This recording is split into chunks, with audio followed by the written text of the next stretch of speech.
Donald Trump landed back in Washington, D.C. on Sunday night after celebrating his 74th birthday at his New Jersey golf course alongside daughter Ivanka and son-in-law Jared Kushner, but his wife Melania was nowhere to be seen. And the president arrived back to find fresh protests outside of the White House, who smashed a birthday cake to mark the day. Trump, who on Saturday addressed graduating cadets at West Point, left Bedminster on Sunday accompanied by aides including Ivanka and Kushner, as well as social media chief Dan Scavino. The White House said Deputy Staff Secretary Catherine Keller was also traveling. But there was no sign of the First Lady, and unlike Ivanka, she did not wish him a happy birthday on Twitter. Ivanka had earlier tweeted a picture of herself as a child sat on her father's knee with the caption, "Happy birthday at real Donald Trump. Love you." The First Lady's notable absence came as a new book confirmed a longtime rumor that she renegotiated her prenup agreement with Donald Trump before she moved into the White House after he won the presidency.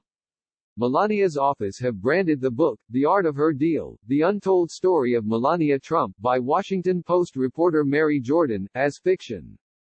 Trump's return to D.C. on Sunday was marked by protests outside the White House, where crowds have gathered for almost 3 weeks following the death of George Floyd on May 25 in Minneapolis.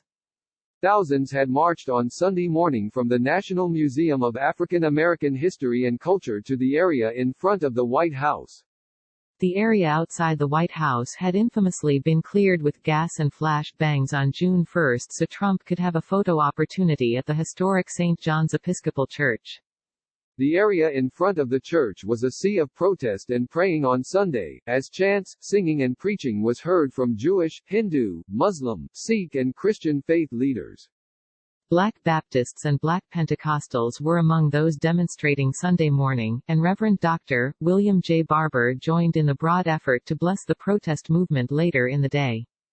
Barber, co-chair of a faith-based advocacy group called Poor People's Campaign, also delivered a stinging sermon from Washington National Cathedral, with 14,000 viewers watching live online.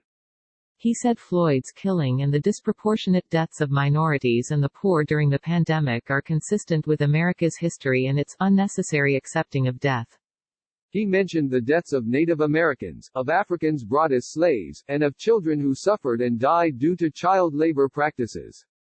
This raw truth needs to be heard in this country because America has a long history of death that leads us to this moment, he said. Until we face it, we can't repent, right? America, you're killing yourself. Protesters danced in the streets, and flew inflatable Trump baby balloons over the area. The protests in D.C. were not the only ones to take place on Sunday. Demonstrators took to the streets across the country, with protests from New York City to Montana and Los Angeles. In L.A., Hollywood Boulevard was shut down as a large crowd marched down the famous avenue, calling for justice for Floyd and others. The march, during Pride Month, was organized by the city's LGBTQIA+ community. Yet Trump's birthday was greeted with a more festive atmosphere in Florida.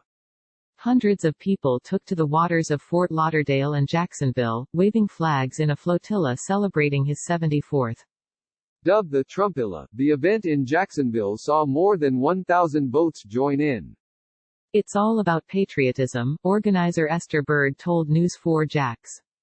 We love our country, we get frustrated about the negativity. We do what we can and we wave our flags and sing God Bless America together.